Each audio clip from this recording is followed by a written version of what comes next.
Salam, salam kemenangan. Saya Dewi Abraham menyapa saudara sekalian. Hari ini saya tidak sendiri, saya bersama ponakan saya. Silakan. Shalom, perkenalkan nama saya Emmanuel David Adi Sanjaya. Umur saya 23, ini domisili di Mojokerto. Fit, hari ini Tante akan ambil judul khotbah Luput dari Maut. Kenapa saya ambil judul ini? Karena dari pengalaman hidupmu, bagaimana mengalami penyertaan Tuhan ketika kasus di Kanjuruhan, itu sepak bola, posisinya ada di Kanjuruhan Malang. Bagaimana kamu bisa lolos dari maut itu, padahal banyak korban yang luka berat, luka ringan, dan sudah meninggal. Benarlah firman Tuhan yang dikatakan dari Mazmur 23 ayat 4 demikian. Sekalipun aku berjalan dalam lembah kekelaman, aku tidak takut bahaya, sebab engkau besertaku. Gadamu dan tongkatmu, itulah yang menghibur aku. Amin. David ini mengalami yang namanya penyertaan Tuhan yang luar biasa ketika kasus sepak bola, pertandingan sepak bola antara Arema sama Persebaya, ternyata menelan korban jiwa, baik luka berat, luka ringan, maupun ada yang meninggal. Fit, tolong ceritakan, itu tahun berapa ya sayang? Itu tepatnya 1 tahun yang lalu, tepatnya itu di 1 Oktober. 1 Oktober ya. Terus gimana ceritanya kamu kok tiba-tiba ada di sana gitu? Oke, sebelum masuk ke cerita, aku mau cerita latar belakang dulu nih. Maksudnya kenapa kok bisa aku nonton bola kayak gitu. Nah, dari kecil, dari SMP itu aku emang suka, emang pecinta bola gitu, pecinta bola. Nah, dari SMP itu sudah suka lah kayak nonton di stadion, maksudnya fanatik. Termasuk bola mania ya? Iya. Tantenya suka bola, ponakannya suka bola. Iya. Kebetulan saya ini supporter dari salah satu tim di Malang, yaitu Arema FC.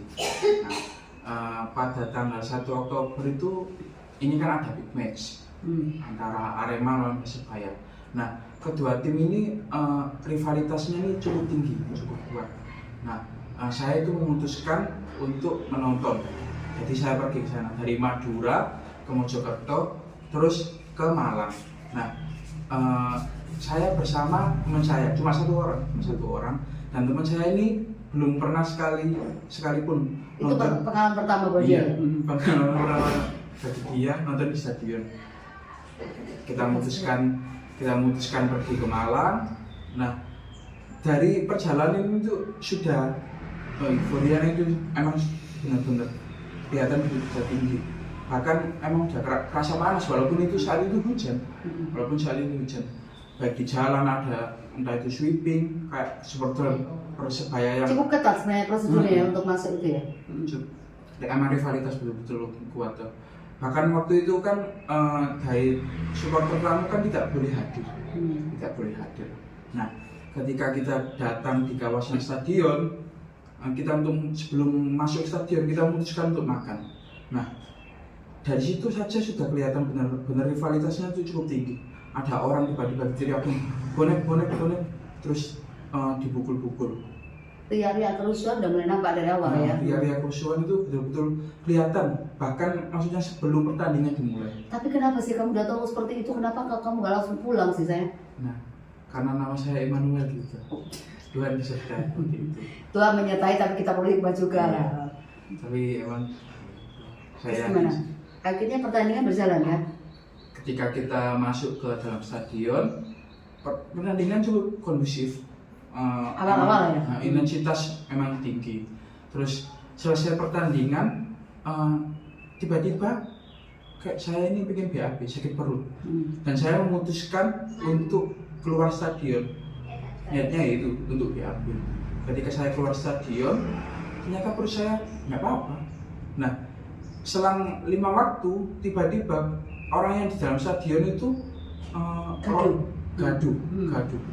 Kamu sudah di luar kan? Saya sudah di luar stadionnya. Nah, tiba-tiba orang-orang itu gaduh. Bahkan orang itu berebut untuk keluar. Saya melihat sendiri gimana orang itu berebut keluar, lari dari tangga ke bawah. Bahkan ada orang yang terinjak-injak. bahkan banyak yang berdesakan, terus ada yang orang kesandung, terus akhirnya diinjak-injak orang belakangnya karena pingin cepat keluar. Itu benar-benar posisi dan kondisi yang genting sekali ya. Iya. Terus apa yang kamu lakukan ketika melihat kondisi ini sudah banyak orang berdarah-darah, banyak yang luka gitu, kamu posisi kan sudah di luar kan? Iya. Kamu ya harus tahu gini, Fit, Tuhan izinkan kamu mengalami sakit perut karena Tuhan ingin mengeluarkan kamu dari kerumunan. Seandainya kamu tadi nggak sakit perut, kamu sudah menjadi korban di dalam, betul tidak? Tuhan sangat mengasihimu. Terus ketika itu kamu apa yang kamu lakukan? Ternyata kekacauan ini bukan hanya di dalam stadion, bahkan di kawasan stadion itu juga, bahkan di luar stadion juga banyak bom asap, terus banyak udahlah benar-benar chaos, benar-benar kekacauan yang di situ benar-benar brutal bisa dibilang. Terus saya memutuskan untuk mendobrak salah satu bangunan kosong yang di situ. Saya dobrak karena betul-betul lah banyak bom asap. Saya jarak radius 1 km dari bom asap aja Udah nggak sesak ya? sesak, terus mata sakit, terus di situ banyak orang yang tergeletak karena mungkin ya karena bom asap itu. Tapi saat kepepet kamu sempat berdoa ya? Waktu di bangunan tua itu, bangunan kosong itu, saya berdoa, Tuhan, gimana ini caranya saya bisa keluar, gimana saya ini bisa bertemu sama keluarga, gimana saya ini bisa selamat. Terus? Seperti itu. Bahkan waktu itu saya masih belum bertemu sama teman saya. Satu lagi, ketika saya bertemu sama teman saya, kisaran 3 jam lah, mata dia merah, terus sesak juga, kasihan juga sih. Akhirnya setelah perjuangan berapa jam kamu bisa lolos dari tempat itu, dan akhirnya kamu tiba di rumah pukul 3 pagi ya, Fit ya? Jadi jam 11 itu, jam 10-an pertandingan selesai, saya baru bisa keluar, maksudnya perjalanan pulang itu jam 3 pagi. Dan itu saya memutuskan untuk tidur di... Tapi saat kamu keluar itu keadaan udah kondusif atau masih kacau? Saya waktu keluar itu sudah kondusif, karena saya memutuskan betul-betul kondusif. Karena di luar itu mobil polisi dibakar, lempar sana lempar sini. Brutal sekali ya? Betul-betul brutal. Bahkan saya melihat kepala saya di kepala mata saya sendiri, di mana orang-orang mukanya biru, terus anak kecil, seorang ibu menggendong anaknya dengan menangis, entah itu sudah meninggal atau belum. Memang bikin trauma sih. Tapi benar-benar unforgettable moment yang nggak terlupakan. Jadi akhirnya kamu hari ini kalau untuk ke stadion pertandingan secara on air cukup struggle ya, trauma juga ya, Fit. Fit, tapi kamu harus bisa melihat bahwa Tuhan mengasihimu. Kalaupun kamu hari ini masih ada, semua karena kasih karunia Tuhan. Apa sih pesan kamu untuk para supporter, para mania bola? Nah, untuk teman-teman supporter, walaupun dari klub mana saja, fanatik itu boleh, tapi pakailah hikmat.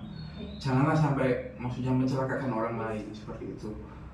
Maksudnya dukung aja tim kesayangan sampean, tim kesayangan Anda.